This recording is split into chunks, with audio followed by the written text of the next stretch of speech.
नमस्कार मंडळी, निलिमा चॅनलवर आपलं मनपूर्वक स्वागत आहे। आजच्या भागात आपण पाहणार आहोत पेरूचं लोणचं। आपलं एक पारंपरिक तोंडी लवणं आहे। त्यासाठी मी इथे 2 पेरू घेतलेले आहेत। पेरू मला चांगले देशी पेरू मिळालेले आहेत। हे पेरू चवीला चांगले असतात आणि थोडीशी बी पण ह्याच्यामध्ये कमी असते। तर आता हे पेरू मी चांगले स्वच्छ धुवून घेतलेले आहेत। आपण कापून घेऊया।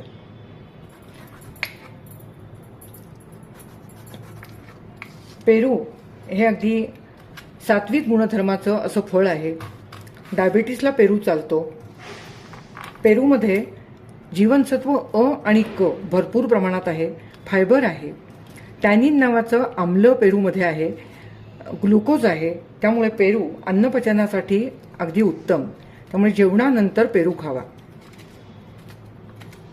पेरूमधल्या बिया काढून घेतलेल्या आहेत।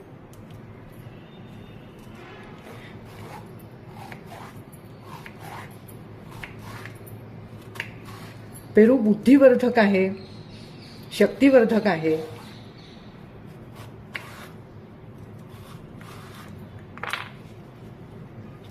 तर हे पहा, अशा मध्यम आकाराच्या साधारण आपण फोडी करून घ्यायच्या आहेत।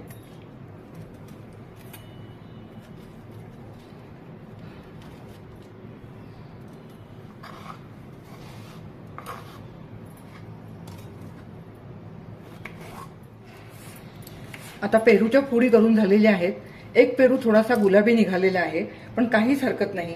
गुलाबी पेरू सुद्धा चवीला खूप छान असतो।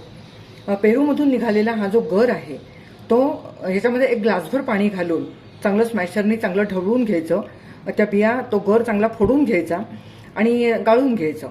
नंतर त्यामध्ये थोडीशी जिऱ्याची पावडर, मीठ, थोडी साखर आणि थोडासा लिंबाचा रस असं घालून याचं सरबत खूप छान होतं। म्हणजे हा गर आपला वाया जाणार नाही। आता पेरूच्या फोडी आपण एका बाउलमध्ये मोजून घेऊया। एका बाउलमध्ये फोडी काढून घेते। या फोडींच्या साधारण पावपट असं आपल्याला गूळ घ्यायचा आहे, म्हणून या फोडी मोजून घ्यायच्या। या फोडी एक बाउल भरून झालेल्या आहेत। आता बाकीचं साहित्य पाहूया।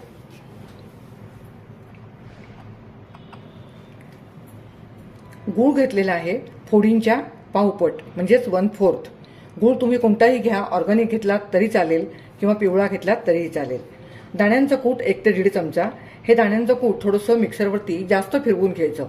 थोडंसं ओलसर झालं पाहिजे ते कूट, म्हणजे मग त्याची ग्रेव्ही चांगली होते। लाल तिखट, चवीपुरतं मीठ, जिऱ्याची पावडर, 5-6 लाल मिरच्यांचे तुकडे करून घेतलेले आहेत। नंतर मेथी हा ह्यातला घटक अतिशय महत्त्वाचा आहे। आणि त्याचबरोबर मी इथे थोडी बडीशेप घेतलेली आहे।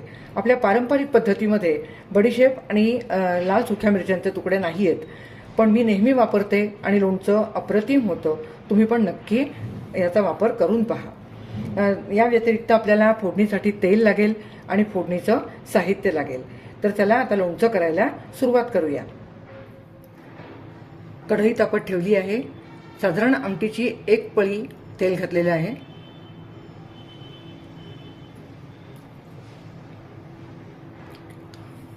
तेल अगदी व्यवस्थित तापलं पाहिजे, म्हणजे फोडणी चांगली खमखमीत होते। तेल तापलेलं आहे। मोहरी घातली, थोडंसं जिरं, अर्धा चमचा मेथी दाणे, अर्धा चमचा बडीशेप,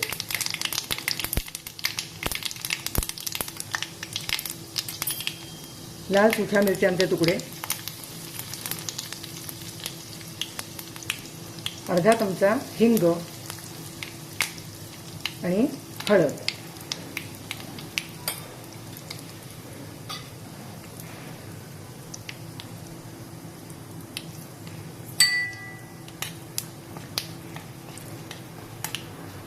आता फोडणी चांगली तयार झालेली आहे।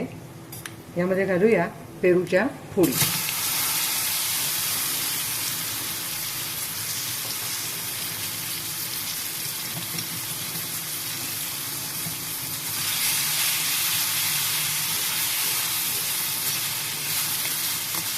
खूप छान असा स्वाद येतो। मेथी, बडीशेप, लाल मिरच्या, फोडी थोड्याशा तेलावरती असं परतून घ्यायच्या आणि 1-2 मिनटं यावर झाकण ठेवायचं. म्हणजे फोडींमध्ये ही फोडणी जी आहे ती चांगली मुरते.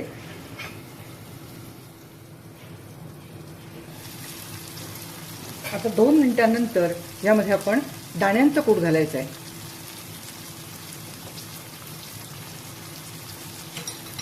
दाण्यांचं कूट या तेलामध्ये थोडंसं परतून घ्यायचं, म्हणजे ते आणखीन खमंग होतं.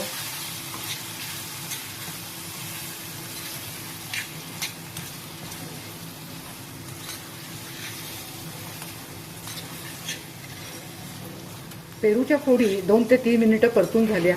दाण्यांच्या कुटाचा चांगला खमंग असा वास येतो आहे. आता पेरूच्या फोडी आपल्याला थोड्याशा शिजवून घ्यायच्या आहेत. त्यासाठी यामध्ये अर्धी वाटी पाणी घालूया. थोडंसंच पाणी लागतं, फार नाही. अंदाज घेत थोडंसं पाणी घालायचं की पेरूच्या फोडी त्यामध्ये थोड्याशा शिजल्या पाहिजेत. आणि यावर पुन्हा 2 ते 3 मिनिटं झाकण ठेवूया. वाव, मस्त अशी वाफ आलेली आहे. पेरूच्या फोडी पहा चांगल्या शिजली आहेत. मी अर्धी वाटी पाणी घेतलं होतं, पण त्यातलं पाव वाटीच पाणी मी घातलेलं आहे. पाव वाटी पाणी इथे मी शिल्लक ठेवलं आहे. पेरूच्या फोडी ज्या मानाने असतील त्या मानाने पाणी घालायचं. आता यामध्ये बाकीचे पदार्थ घालून घ्यायचे आहेत. प्रथम घालूया लाल तिखट. 1.5 चमचा लाल तिखट घातलेले आहे. 1 लहान चमचा जिऱ्याची पावडर, चवीपुरतं मीठ आणि गूळ.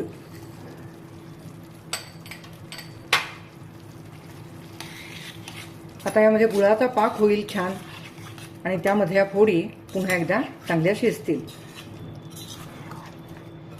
तिखट गोड असं हे खूप सुंदर लज्जतदार असं हे लोणचं होतं. सर्व असं मिक्स करून घेतलेलं आहे आणि अगदी मंद आचेवर आता हे आपल्याला 5 मिनिटं ठेवायचं आहे. झाकण ठेवूया. 5 मिनिटांनंतर पाहूया. आता 5 ते 6 मिनिटं झालेली आहेत. वाव, गुळाच्या पाकात मस्त असं रसरसून असं हे शिजत आहे. पेरूची फोड पण शिजलेली आहे. एकूण हे लोणचं करण्यासाठी 15 ते 20 मिनिटाचा अवधी लागलेला आहे. आहे की नाही झटपट कृती? म्हणजे तुम्ही सहज करून पहा. आता हे लोणचं तयार आहे. गॅस बंद करूया. मस्तपैकी रसदार चवदार असं हे पेरूचं लोणचं.